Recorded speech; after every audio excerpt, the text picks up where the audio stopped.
अस्सलाम वालेकुम dear students. जो हमारा आज का टॉपिक है इट इज एकलेजिया। एकलेजिया क्या है? It is actually oesophageal motility disorder. Motility disorder क्या होता है?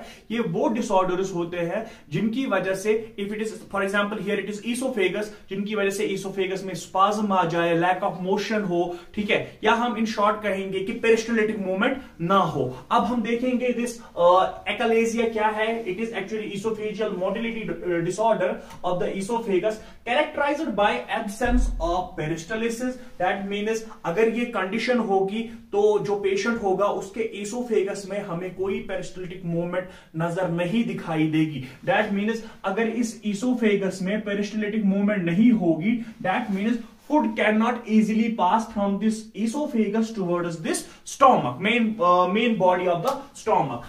And what else? There is failure of relaxation of lower esophageal sphincter. जो lower part of esophagus में this esophageal sphincter होता है, lower esophageal sphincter होता है, इसमें इस कंडीशन में क्या होता है कि ये लोअर इसोफेजियल स्फिंक्टर हमेशा कंट्रैक्टेड स्टेट में रहता है, ये कभी रिलैक्स हो ही नहीं पाता है बिकॉज ऑफ मनी रीजंस, जो कि हम आगे जाके एटियोलॉजी में पढ़ेंगे।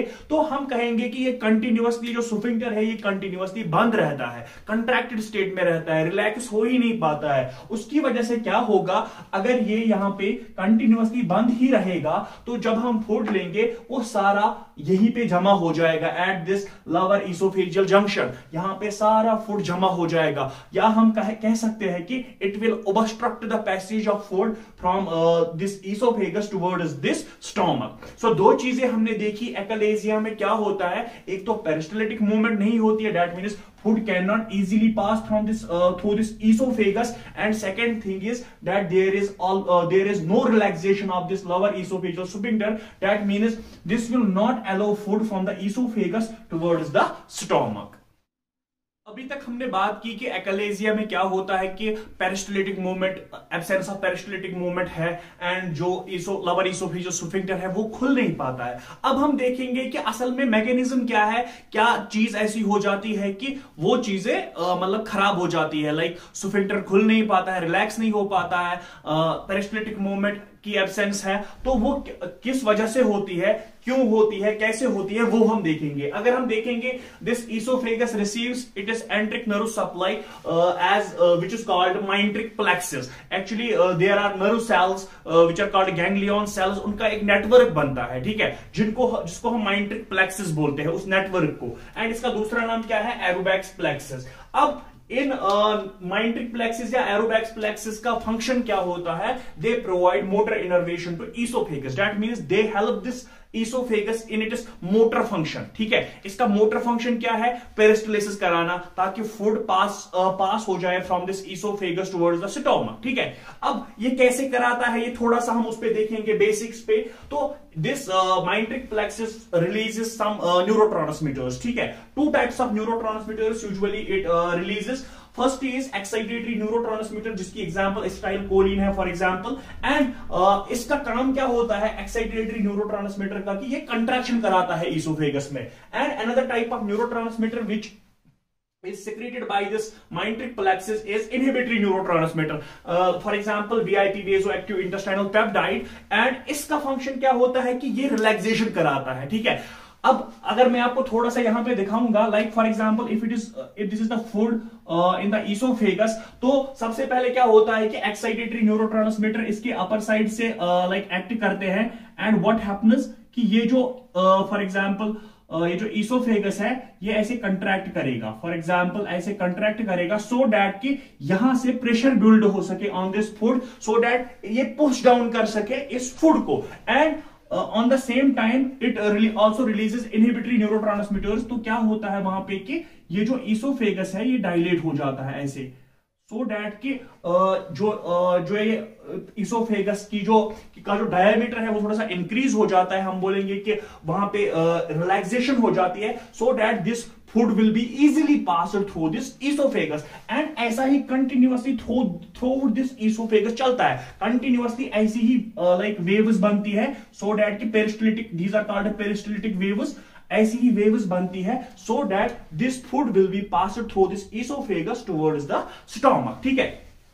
अब इसमें लाइक जो ये एकलेजिया कंडीशन है, इसमें प्रॉब्लम कहां पे होती है? इसमें प्रॉब्लम होती है इनहिबिटरी न्यूरोट्रांसमीटर्स में, बिकॉज ऑफ सम कंडीशन जो कि हम एटियोलॉजी में देखेंगे। If we know about this condition, तो उसमें प्रॉब्लम क्या है? उस कंडीशन की वजह से क्या हो जाता है कि there is problem in this inhibitory neurotransmitters. That means relaxation नहीं हो पाएगा। अब जब रिलैक्सेशन नहीं हो पाएगा, फॉर एग्जाम्पल यहां पे दिस लोअर इसोफेजियल स्फिंक्टर भी था, ठीक है, तो ये भी रिलैक्स नहीं हो पाएगा। That means it will be always in the contracted state, ये हमेशा बंद ही रहेगा, ठीक है।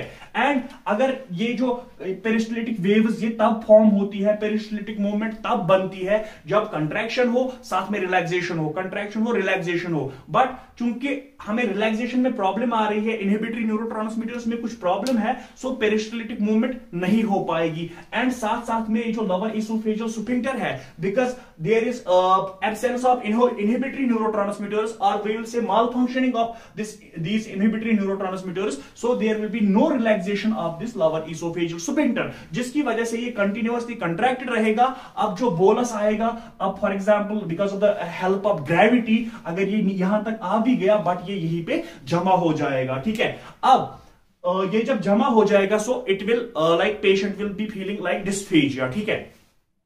Now if we will look on the aetiology की ये जितना भी ये डैमेज हो रहा है, चाहे इनहिबिटरी न्यूरोट्रांसमीटर्स का माल फंक्शनिंग हो रहा है, ये किसकी वजह से हो रहा है, या ये जो माइंट्रिक प्लेक्सस को डैमेज होता होगा, ये किसकी वजह से होगा? Exact cause we don't know the exact cause, exactly ये किस चीज से हो रहा है, but there are certain like theories जो बताती है कि it may be some viral infection, ठीक है, viral infection which is affecting the myenteric plexus, which is affecting the neurons, ठीक है, वो डैमेज करता है वहां पे नर्व एंडिंग्स को, उसकी वजह से ये हो सकता है। It can be some autoimmune condition कि जिसमें अपना ही इम्यून सिस्टम टारगेट करता है अपने ही नर्व सेल्स को, ठीक है। For example in case of this condition, it is those ganglion cells और nerve cells of the oesophagus, जिनको वो खुद ही डैमेज करेगा हमारा immune system. It can be some neurodegenerative disorder कि जिस न्यूरो डिजनरेटिव डिसऑर्डर उसमें यूजुअली हमारे जो नर्व्स होते हैं वो लाइक उनकी डिस्ट्रक्शन होती है, तो उसकी वजह से भी ये चीज हो सकती है। लेकिन बहुत सारे केसेस में हमने देखा है, जो एकलेजिया के केसेस थे, अब हमने उनमें देखा है कि they were having this Chagas disease. Chagas disease is caused by a parasite which is known as Trypanosoma cruzi. Trypanosoma cruzi is a parasite जिसकी वजह से Chagas disease है। एंड ये जो इन्फेक्शन हो रहा है दिस ट्राइपेनोसोमा क्रूजी का, ये it usually affects the myenteric plexus. Usually ये इन्फेक्ट करता है इन्हीं जो हमारी नर्व एंडिंग्स होती है माइंट्रिक प्लेक्सस, तो उनको ये इन्फेक्ट करता है, जिसकी वजह से वहां पे एक इम्यूनोलॉजिकल रिएक्शन स्टार्ट हो जाती है। Ultimately that will damage our nerve endings, ठीक है, विच रिजल्ट्स इन एकलेजिया। उसकी वजह से एकलेजिया हो सकता है। एंड हमने बहुत सारे केसेस में चेगास डिजीज देखी जिनमें लाइक एकलेजिया भी प्रेजेंट था, बट फिर हमें लाइक उससे समझ आया कि this Chagas disease can be the cause of this ekalesia, क्योंकि ये जो Trypanosoma cruzi है, it directly infects the those nerve endings, or we will say the maindric plexus, ठीक है, causing the damage to those nerve cells। अब अगर हम pathophysiology की बात करेंगे तो हम दो चीजों से स्टार्ट करेंगे। एक जो मैंने आपको बताया कि अननोन कॉज है जिसकी वजह से ये सब कुछ हो रहा है, एंड दूसरा जो मैंने बताया कि चेगास डिजीज है जिसकी वजह से ये हो सकता है, which is actually a parasitic infection caused by parasitic infection. या तो कोई ट्यूमर हो सकता है, कोई मैलिग्नेंसी हो सकती है, जिसकी वजह से जो हमारे नर्व सेल्स है इसोफेगस में वो डैमेज हो सकते हैं। अब हम देखेंगे because of some unknown cause वहां पे हमारा इम्यून रेस्पॉन्स होता है, तो वहां पे न्यूट्रोफिल्स, इसाइनोफिल्स वगैरह वो सारे रश करेंगे towards the myenteric plexus. Ultimately there will be inflammation of the area near by the area जहां पे हमारा माइंट्रिक प्लेक्सस होगा, ठीक है। तो उस इन्फ्लेमेशन की वजह से क्या हो जाएगा कि इन्फ्लेमेटरी डैमेज हो जाएगा तो इनहिबिटरी न्यूरॉन्स, जो वो न्यूरॉन्स जो इनहिबिटरी न्यूरोट्रांसमीटर सिक्रेट करते हैं, उनको डैमेज हो जाता है। We don't know exact cause कि क्यों ये ऐसा होता है, लेकिन ऐसा ही होता है कि डैमेज टू इनहिबिटरी न्यूरोट्रांसमीटर्स हो जाता है because of some unknown cause, उससे क्या हो जाएगा, when inhibitory neurotransmitters are damaged, जो कि मैंने पहले ही दिखाया कि उनका फंक्शन होता है कि वो रिलैक्सेशन में हेल्प करते हैं या हम बोलेंगे पेरिस्टलिटिक मूवमेंट में हेल्प करते हैं, उसकी वजह से क्या हो जाएगा, there will be loss of peristalsis in distal oesophagus, especially in the distal oesophagus part, वहां पे पेरिस्टलिटिक मूवमेंट खत्म हो जाएगी एंड इनकम्प्लीट रिलैक्सेशन, बिकॉज अब लोअर इसोफेजियल स्फिंक्टर वो भी रिलैक्स नहीं कर पाएगा। ठीक है, इस कंडीशन को ही हम एकलेजिया बोलते हैं, when there is no peristalsis and there is no relaxation of lower oesophageal sphincter and it is because of unknown cause, तो हम इसको प्राइमरी एकलेजिया बोलते हैं। अब अगर it is because of some disease, other condition, किसी और condition की वजह से ये हो रहा है, तो हम बोलेंगे दिस इज सेकेंडरी एकलेजिया, जो कि मैंने बताया कि चेगास डिजीज जो कि एक पैरासाइटिक इंफेक्शन की वजह से होता है, या तो कोई ट्यूमर या मैलिग्नेंसी हो सकती है, उससे भी सेम चीज डैमेज टू माइंट्रिक प्लेक्सिस हो जाएगा and there will be dysfunction of this myenteric plexus and ultimately there will be achalasia and that achalasia will be called as secondary achalasia। ठीक है, तो अगर हम दोनों में देखेंगे कि लास्ट में क्या हो जाता है कि एक तो पेरिस्टलिटिक मूवमेंट नहीं रहती है, वहां पे absence of peristaltic movement and there is, हम बोलेंगे कि जो लोअर इसोफेजियल स्फिंक्टर होता है वो रिलैक्स नहीं कर पाता है, वो कंटिन्यूअसली कंट्रैक्टेड स्टेट में रहता है, उससे क्या हो जाता है, it will make difficult for food and water to pass through this sphincter towards the stomach, या हम बोलेंगे उस इसोफेगस से पास होना अब फूड एंड वाटर के लिए बहुत मुश्किल होगा। उसकी वजह से क्या हो जाएगा, we will be feeling dysphagia और देयर कैन बी इसोफेजाइटिस, जो कि हम साइंस एंड सिम्टम्स में मैं वो प्रॉपरली डिस्कस करूंगा कि कैसे इसोफेजाइटिस हो जाएगा एंड समटाइम्स बिकॉज फूड इसी में है, दिस इसोफेगस में ही है, समटाइम्स जब हम सो जाएंगे at that time there are high risk of aspiration of food. ठीक है, तो उसकी वजह से एस्पिरेशन निमोनिया भी हो सकता है। अब अगर हम साइंस एंड सिम्टम्स की बात करेंगे, so the classical sign and symptom, या हम बोलेंगे classical symptom of this achalasia is dysphagia and there will be dysphagia for both liquids as well as solids। ठीक है, but remember one thing that first the dysphagia will be for liquids, then it will be for solids। वो कैसे, वो मैं समझाऊंगा आपको। For example this is the oesophagus here and there is like this is lower esophageal sphincter which will remain always contracted in the contracted state।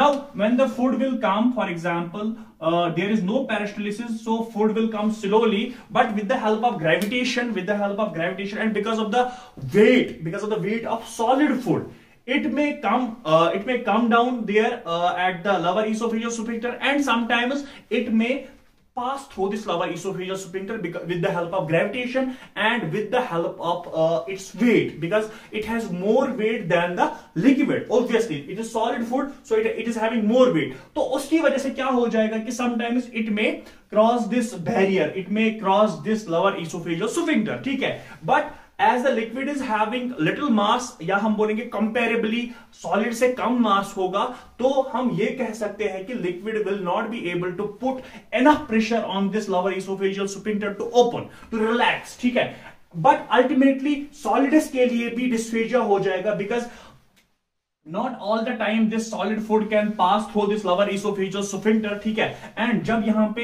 accumulation of food and water हो जाएगा for example, तो उसकी वजह से क्या हो जाएगा, because this esophagus is not having any kind of acidic medium, because जो एसिड प्रेजेंट है वो तो स्टोमक में प्रेजेंट है to kill the bacteria, but esophagus is not having any such environment जहां पे हमें एसिडिक एनवायरमेंट मिलता। ठीक है, तो यहां पे बैक्टीरियल ग्रोथ भी होगी which will ultimately cause inflammation of this esophagus, which will result in esophagitis, inflammation of esophagus, because these bacteria will release endotoxins on the lumen of this esophagus, causing esophagitis।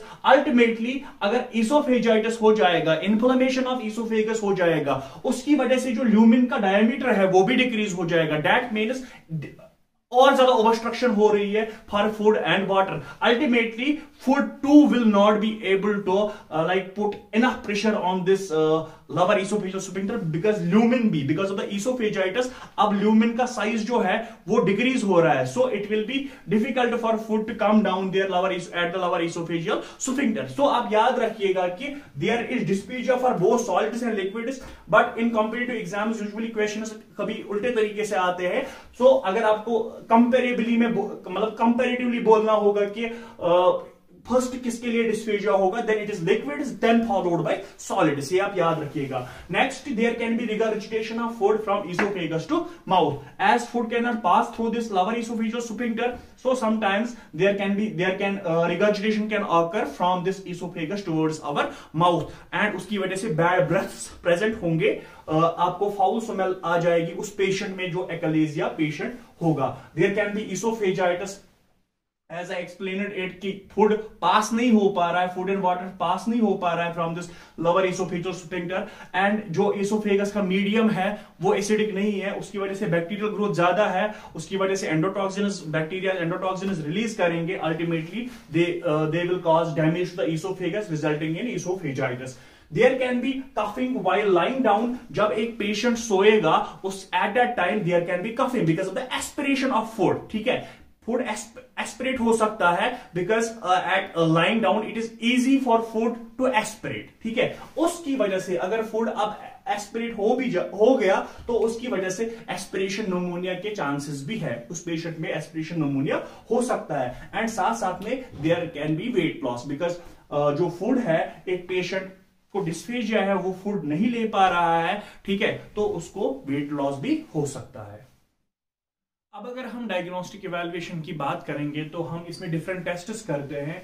जो पहला test हम इसमें करते हैं that is oesophageal manometry. Oesophageal manometry test में हम क्या करते हैं, हम इस टेस्ट के थ्रू हम देखते हैं कि रिदमिक मसल कंट्रैक्शंस कैसे हो रही है इस इसोफेगस में. दैट मींस हम पेरिस्टलिसिस देख रहे हैं कि क्या इसोफेगस में पेरिस्टलिसिस हो रही है कि नहीं हो रही है. साथ में हम देखते हैं कि जो इसोफेजियल मसल्स है वो इन कोऑर्डिनेशन काम कर रहे हैं. जैसे फॉर एग्जांपल लाइक पहले कंट्रैक्शन होती है, फिर रिलैक्सेशन होती है, वो कोऑर्डिनेशन है वहां पे प्रेजेंट कि नहीं, and how much force these esophageal muscles are exerting. ठीक है, एंड और एक चीज इसी में हम देखते हैं कि टोन ऑफ इसोफेजियल स्फिंक्टर की, जो oesophageal sphincter continuously contracted state में है, ठीक है, उसका प्रेशर कितना है वहां पे, ठीक है, या इसोफेजियल स्फिंक्टर क्या कंट्रैक्टेड स्टेट में है कि नहीं, एंड उस पे वहां पे कितना ट्यून है, उस पे लाइक उसका प्रेशर कितना है वहां पे when it is in contracted state. Second thing is we do the esophagram, that is actually upper digestive system X-ray with the help of we just use the barium dye. तो उससे हम like this x ray करते हैं तो हमें अपर digestive system में कुछ sinus दिखेंगे, लाइक हमें डायलेटेड इसोफेगस दिखेगा बिकॉज वहां पे फूड एक्यूमुलेट हुआ होगा. ठीक है, तो हमें उसमें कुछ साइनस जो दिखेंगे, it will be like cucumber shaped oesophagus, या हम इसमें बोलते हैं बर्ड्स बीक साइन प्रेजेंट होगा into this oesophagram. Another thing we can do is upper endoscopy. We can just visualize the whole esophagus and the lower, especially the lower esophageal sphincter. वहां पे हम उसको visualize कर सकते हैं, देख सकते हैं कि क्या वो continuously contracted state में है कि नहीं है. And last but not the least is the biopsy test, which we usually do for like is there damage to mayenteric plexus or not, क्या सच में mayenteric plexus damage हुए हैं कि नहीं, and this may be because of some neurodegenerative disorder or some tumor or malignancy. तो उस cause को find out करने के लिए we can just do this biopsy test to detect this achalasia and its cause. अब अगर हम management की बात करेंगे तो मैनेजमेंट में हम फार्माकोलॉजिकल ट्रीटमेंट में drugs like calcium channel blockers देते हैं. These calcium channel blockers act by decreasing calcium entry and reducing the pressure in lower oesophageal sphincter. Because हमें पता है ये जो कैल्शियम है, this calcium ions are responsible for the activity of myofibrils and tension generation. That means जो वो एक pressure buildup होता है उसमें कैल्शियम का एक अहम रोल है. तो अगर हम कैल्शियम को ही ब्लॉक करेंगे तो उससे रिलैक्सेशन आ सकती है इस लोअर इसोफेजियल स्फिंक्टर में, but they bring only short term relief and there are side effects like low blood pressure and headache. Next drug जो हम इसमें देते हैं डेट इज बोटुलिनम टॉक्सिन। ये एक मसल रिलैक्सेंट है। जब हम इसको देते हैं तो इससे जो लोअर इसोफेजियल स्फिंक्टर होता है वो रिलैक्स हो जाता है, ठीक है। It is effective in 90%, but जो इसका इफेक्ट होता है वो धीरे धीरे खत्म हो जाता है after several months. So patient में be requiring another doses of this botulinum toxin. And इसके जो साइड इफेक्ट्स है that is chest pain once we injected this botulinum toxin into the lower oesophageal sphincter. Surgical management में हम क्या करते हैं, हम एक सर्जरी करते हैं जिसका नाम है हेलर मायोटॉमी। हेलर मायोटॉमी में क्या करते हैं, हम एक सर्जन जो muscle of the lower end of the oesophageal sphincter होता है उसको वो कट करता है, जो कि मैं आपको आगे दिखाऊंगा भी कैसे कट करते हैं। उससे क्या हो जाता है कि जब हम ऊपर से मसल कंटेंट को कट करते हैं लेकिन जो इसमें इसोफेजियल म्यूकोसा होता है अंदर से वो हम इंटैक्ट रखते हैं, ताकि वो फिर जब उस पर प्रेशर आ जाएगा वो बल्ज आउट हो जाए, तो अंदर का जो ल्यूमेन का जो साइज होगा वो इंक्रीज हो जाएगा, ठीक है। क्योंकि ये हम लोअर इसोफेजियल एंड पे कर रहे हैं, दैट मींस एट द जहां पे स्फिंक्टर होता है वहीं पे कर रहे हैं, तो उससे जो वहां पे थोड़ी सी रिलैक्सेशन आ जाती है, जो कि आप आगे देखोगे भी। लेकिन इसमें हम साथ साथ में, क्योंकि इसमें चांसेस होते हैं कि अब इसमें रिफ्लक्स हो सकता है, GERD के बहुत ज़्यादा चांसेस होते हैं, तो हम साथ साथ में इसमें फंडोप्लिकेशन भी करते हैं to avoid that this regurgitation of food from stomach towards the oesophagus. उसके लिए हम फंडोप्लिकेशन करते हैं। As you can see here, like first we give the cut on the muscle, हम ये जो इसोफेजियल म्यूकोसा है वो इंटैक्ट रहता है, ठीक है। उसके बाद फिर हम लास्ट में फंडोप्लिकेशन भी करते हैं सो डैट कि GERD के चांसेस खत्म हो जाए। इस वीडियो में भी आप देख सकते हो अच्छे से कि कैसे हम पहले कट देते हैं ताकि एंड वो जो इसोफेजियल म्यूकोसा होता है वो इंटैक्ट रखते हैं, फिर लास्ट में हम फंडोप्लिकेशन करते हैं to avoid this GERD। Apart from the surgery we also do pneumatic dilation, जिसको हम फोर्सफुल डायलेशन भी बोलते हैं। इसमें हम क्या करते हैं, हम एक बैलून कैथेटर को प्लेस करते हैं into this lower oesophageal sphincter. वहां पे हम क्या करते हैं, फिर उस बैलून को इन्फ्लेट करते हैं ताकि वहां से एक पैसेज बन जाए, ठीक है। वहां से एक पैसेज बन जाए टुवर्ड्स द स्टोमक, एंड हम वो बैलून इन्फ्लेट करके रखते हैं यूजुअली फॉर 60 सेकेंड्स। उसके बाद हम निकालते हैं, but we may require it like after 3 to 5 months or 3 to 6 months we may repeat this procedure again, क्योंकि उसके बाद वो फिर से contracted state में आ सकते हैं, so we need this procedure again after 3 to 6 months।